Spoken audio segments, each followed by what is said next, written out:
A lot of people are using this word renaissance, it's like a renaissance period for me, and I don't mind this word. I find it sort of complimentary because all these years later I am here almost in a bigger way, presence-wise, as a person individually. I feel that, I feel a renewed confidence because I'm less apologetic. I've already arrived. I arrived a while ago already, so it's sort of like I don't have anything to prove in that sense, and I feel the liberty in that and the freedom in that. And I'm exercising it and enjoying it.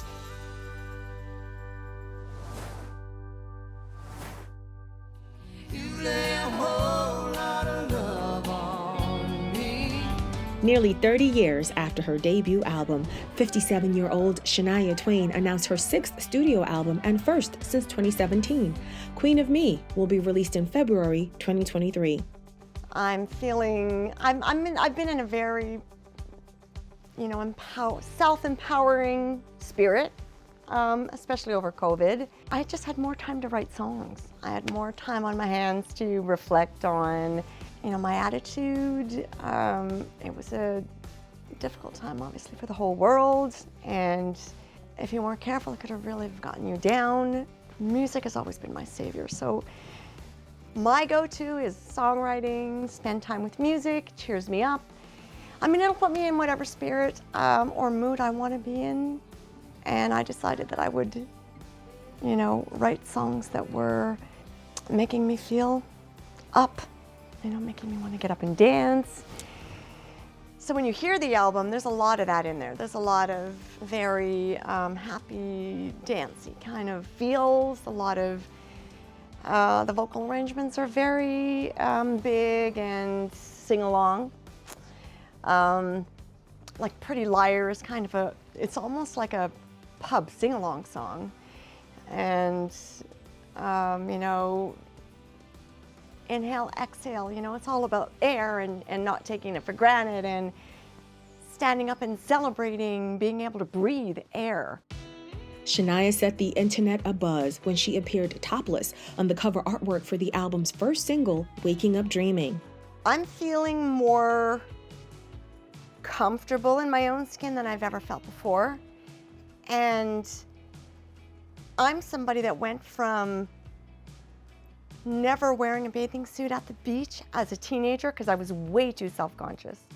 My father made me feel self-conscious. It was almost dirty to wear shorts or not be entirely covered up, and as my body was maturing and I was becoming a teenager, all of a sudden I was getting real curves. So when that started happening, I started strapping myself down. I was wearing 2 bras. I was wearing tight spandex things under my sweatshirts that were like way oversized. I was dressing like a boy. I was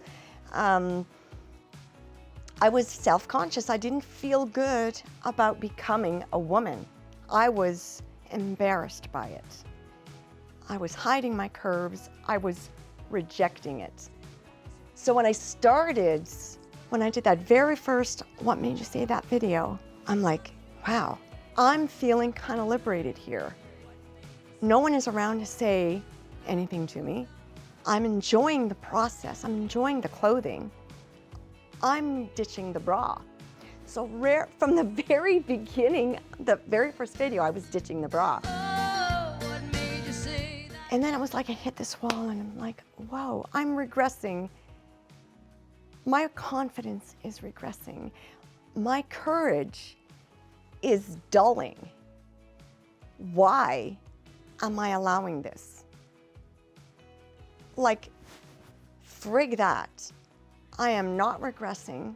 I am embracing my body as it changes, as I should have from my childhood to my teens, as I should be from my, taught 20s and 30-year-old self to my menopausal body. And I'm not going to be shy about it. I want to be courageous about it, and I want to share that courage in the artwork that I am directing. This is me expressing my truth.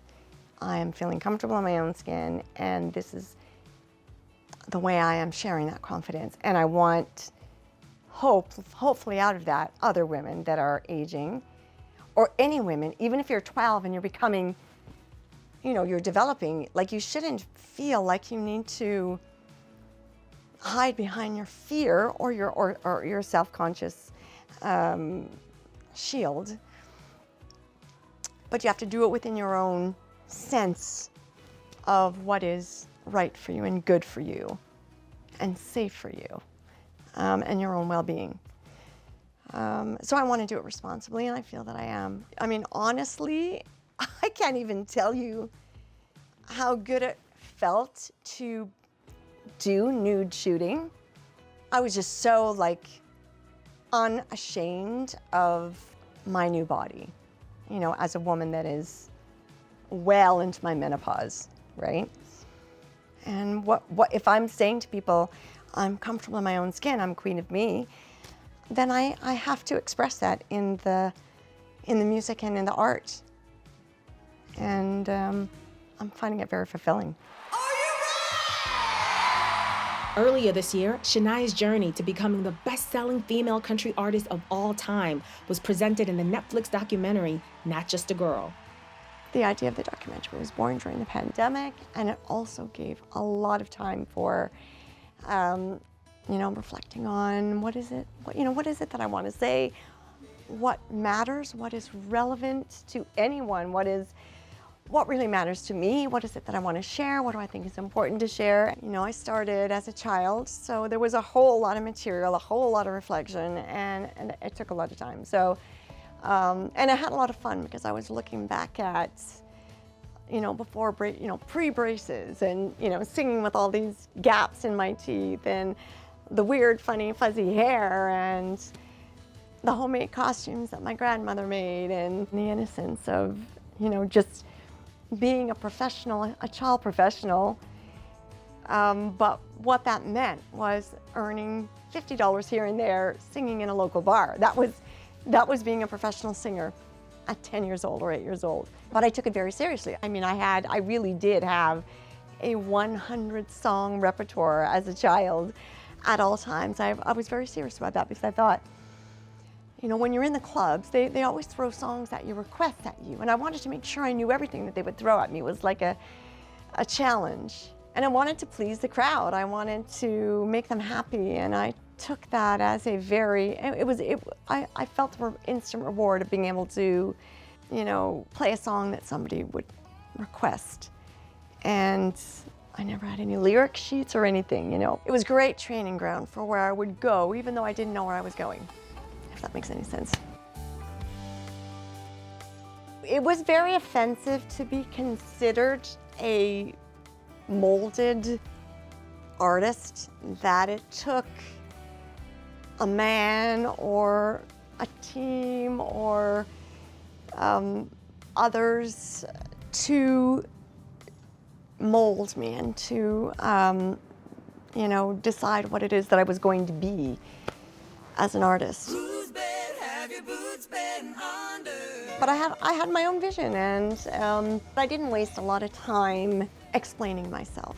I'm like, I'm just gonna do and let it speak for itself. But as far as like the sexism and all that, it wasn't new to me when I started my recording career. I was already well, prepared for just staying focused and not bothering, putting people in their place. It's just, I've got better things to do. But I am glad now that I get to talk about it a little bit more, especially because I realize how inspiring it is to others to share your stories of surviving the bullying or surviving the sexism and surviving the intimidation that comes with being the new kid in town. Or you don't have to be a woman to be bullied and to be the new kid in town. The sexism is one element of it, but there's all other elements of just being disrespected as an artist, needing to know your place and when to speak up and how to speak up. It made a big difference to already understand how to navigate as the unproven artist. And I knew that I had to prove myself. I accepted that. That was like, okay, well, everyone's got to prove themselves, and I'm here to do that, and that's okay with me, and I can handle that. And I'm not going home.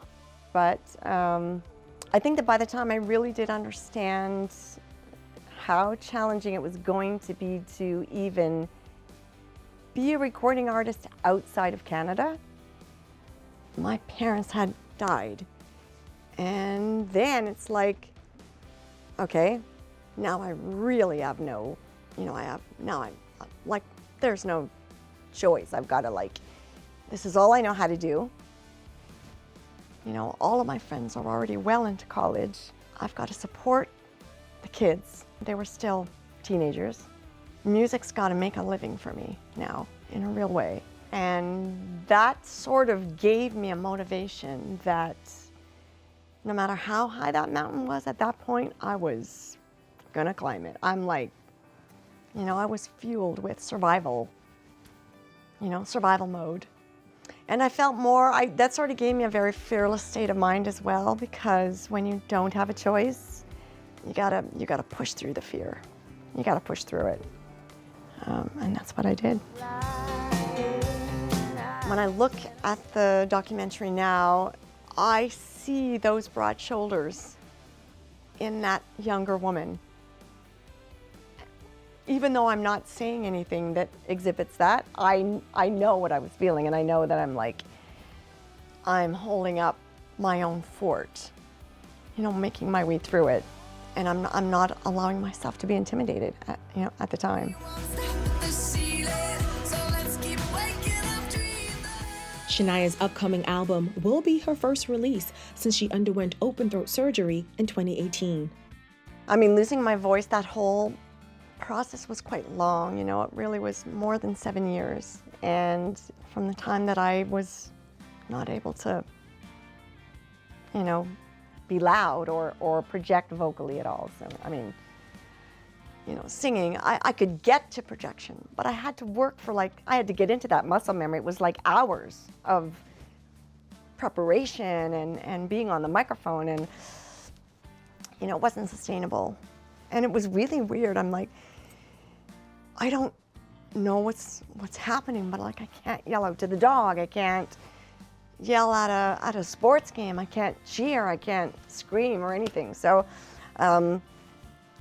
I started seeing specialists. I thought it was just exhaustion. They thought it was in my head because my vocal cords were in great shape. Finally, many years later, made my way to a neurologist, recommended by a head neck surgeon. He said, it's not your vocal cords condition, it's the nerves that create the vocal cord closure. It has to be symmetrical, and it's got to be strong in order to phonate with any, power. So I ended up getting an operation that gave support to the vocal cords that was lacking in the nerve strength. 2 weakened nerves, supported by Gore-Tex, what I call crutches, and in an open throat surgery, I had to be awake through the surgery in order to phonate. I had to be able to sing and speak for the surgeon so he could see the vocal cords coming together and where to place the Gore-Tex support. But I was less afraid in that surgery than I was of never being able to sing again, or even verbally express myself the way I needed to. Of course, I had to then go through, rehabilitation. I still speak with, it's there all the time, but I have power, and I can sing, and I can yell, and I can do it. And that brings me a lot of joy. And I may not be able to do it forever. And then maybe I have to make a decision. Do I want to get another surgery, which I could do, Or maybe I just let other great voices sing my music and keep writing. And I'll just make that decision when the time comes. I don't need to make it right now. Right now I'm just enjoying where I am. Shania also opened up about her painful 2010 divorce from ex and longtime producer Mutt Lange and how she found happiness again with husband Frederick T. Bowe. It was a very stressful time, and I also thought that was sort of part of my voice issues, that there was just emotional tension. So there was a lot of confusion there, what is really going on in my mind and in my heart. And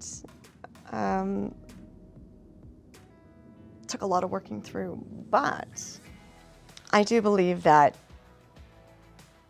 everyone's got to do what is right for them, and I wouldn't want to stand in anybody's way. And so in that sense, and in the sense that I really found such a wonderful life, and that I was able to recover as a singer. I was able to work through the fear of working without Mutt. I was able to work through finding my own independence again as an artist after being so long with a music partner. I reconnected with my own courage, and I just don't need him anymore for that. And I just, in that sense, feel I'm able to look at what he did for me and all that he contributed to such a great part of my career and great part of my life. In the end, Mutt and I share a child that we co-parent, and we enjoy that very much. He shares his studio. So my son, myself, and Mutt all use the studio, which is really great. So that's kind of our crossroads area, which is, I think, really appropriate. And it feels really good to say that, Well, the beautiful thing about Fred and I is that we're both, I don't know if you remember the song, The Woman in Me. But I'm the type of woman that I'm very independent, but I really love the man that when I want to be cuddled and I want to be nestled and nurtured from my other half, it doesn't make me vulnerable. It just makes me, I don't even mind being vulnerable. It doesn't make me weak is the word. I like those moments. I want that. And he's that man. He's a very manly man. But he's the kind of person that just wouldn't have me any other way. He likes the fact that I'm strong. I mean, he's probably tells me every day, you are a lot of woman. And I take it as a compliment. And, but he says it with a smile. He loves it, So he is one of my biggest supporters. He's a lot of the brains behind so much of the work that I'm doing now, and that really makes it possible for me to do it. So we work a lot together. He's very creative as well. He's got a lot of energy, and that really, makes him my third arm a lot of the times. But yet, on the other hand, we ride horses out in the desert together. It's so romantic. So we live most of our days together, kind of joined at the hip. Work or romance. I guess I would like to be remembered. That would be very nice.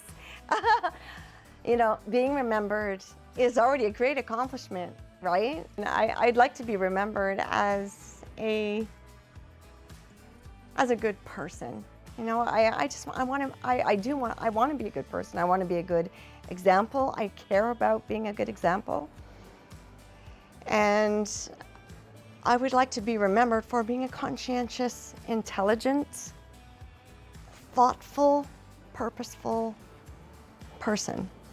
And that I added something to the world.